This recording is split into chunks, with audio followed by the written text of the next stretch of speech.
Hola, vamos a continuar con la clase de física, ahora con el tema de partícula en movimiento circular uniforme.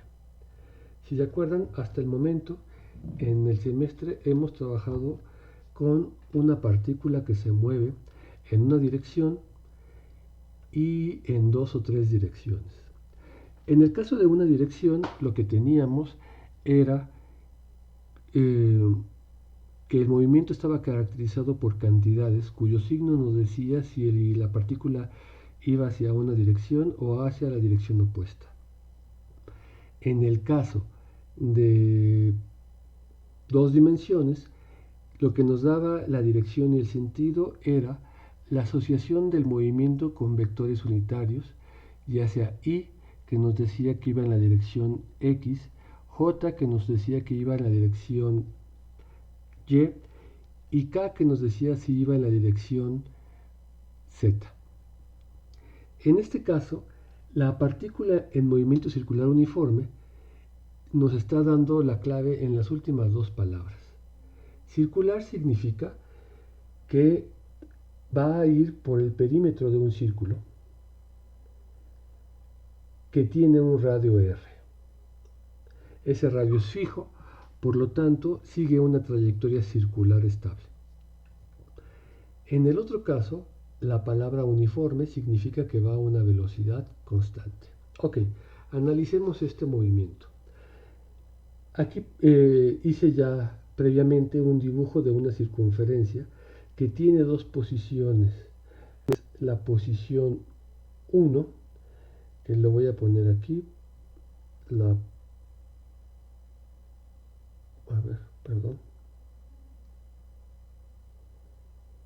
va a ser la posición 1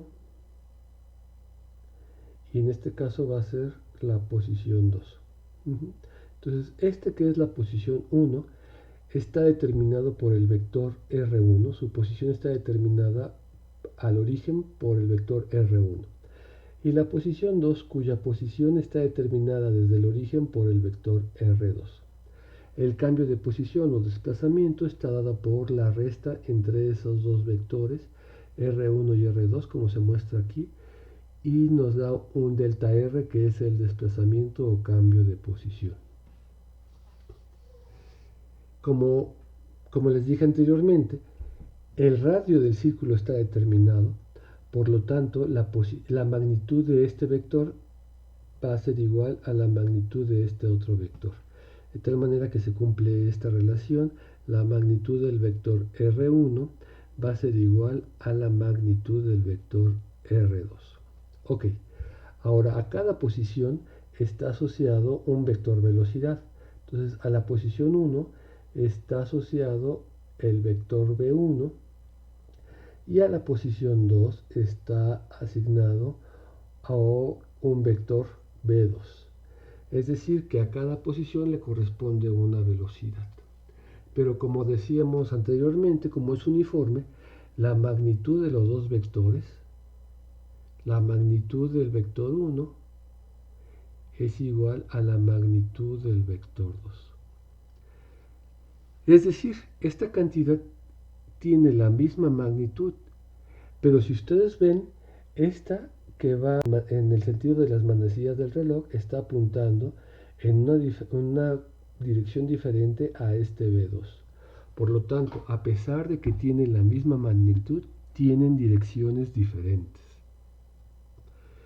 Y es posible generar dos triángulos. Un triángulo que relaciona el cambio en la posición, pero también necesitamos un triángulo en la velocidad. Aunque ambas magnitudes, o sea, el tamaño de los vectores es el mismo, este y este es el mismo, sí va a haber un cambio. Va a ser el cambio en la velocidad. Cada triángulo está asociado al ángulo en el que se abre el cambio en la posición. Nosotros podríamos seguir el movimiento en la trayectoria circular a partir del cambio en la posición o a partir del cambio en los ángulos. En este caso, el ángulo que abre los vectores R1 y R2 es el mismo que abre los vectores B1 y B2. Ok, analicemos más cuidadosamente qué pasa con esos triángulos. El triángulo posición y el triángulo velocidad. Si ven, tengo dos triángulos que tienen lados iguales, R1 y R2 o B1 y B2. Y tenemos la diferencia entre esos dos vectores, delta R y delta B. Si se acuerdan de sus de geometría, creo que es en la secundaria, nosotros podríamos determinar si dos triángulos son congruentes. Hay otras posibilidades para ver si dos triángulos son congruentes, pero vamos a fijarnos solamente en la de los lados. Por ejemplo, este sería el lado A'. Si este es el lado B, este sería el lado B'. Y este sería el C y este sería el C'. Y si los dos triángulos son iguales o son proporcionales, se debe de cumplir una relación. Y esa relación es de que A entre A', o sea, el cociente entre los lados que están etiquetados iguales, debe ser igual,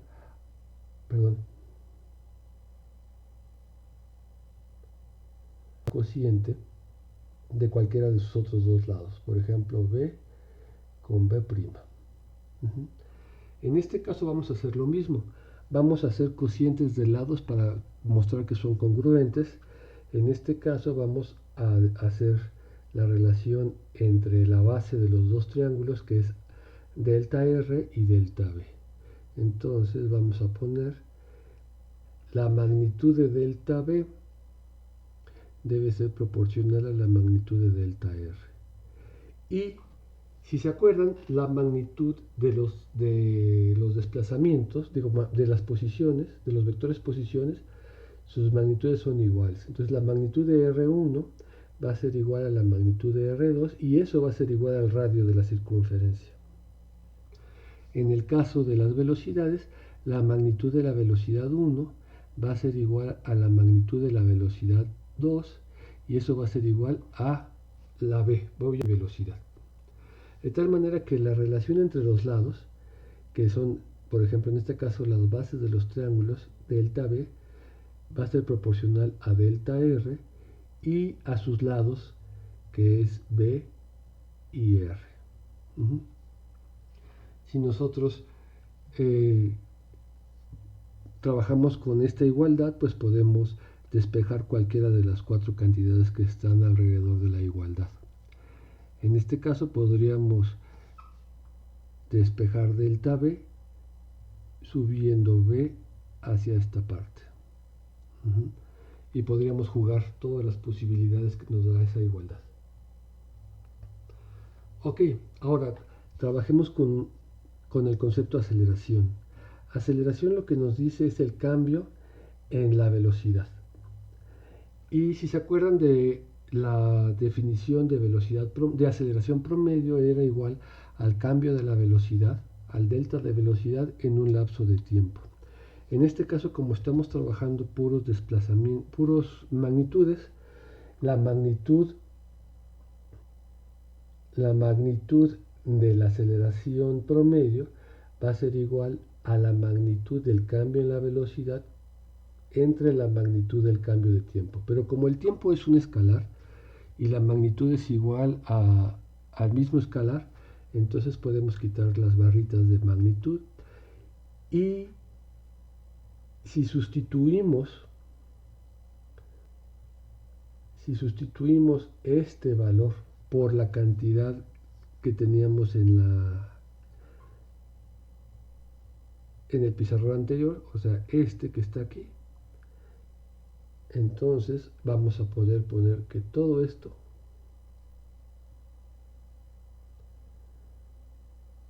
es igual a esto. Que lo que nos queda es que la aceleración promedio es proporcional a la velocidad, a la magnitud de la velocidad de la partícula entre el radio del círculo por el cambio de desplazamiento entre un lapso de tiempo. Ahora, si lo llevamos al límite, cuando el lapso de tiempo es igual a 0, nos queda la aceleración instantánea, que tendría esta cara. La aceleración instantánea sería igual a el cambio en la magnitud del desplazamiento en un lapso de tiempo. Y si se acuerdan, eso sería la velocidad. El límite cuando el cambio en el desplazamiento del cambio en el desplazamiento entre el cambio en el tiempo es igual a la velocidad. Lo voy a repetir otra vez.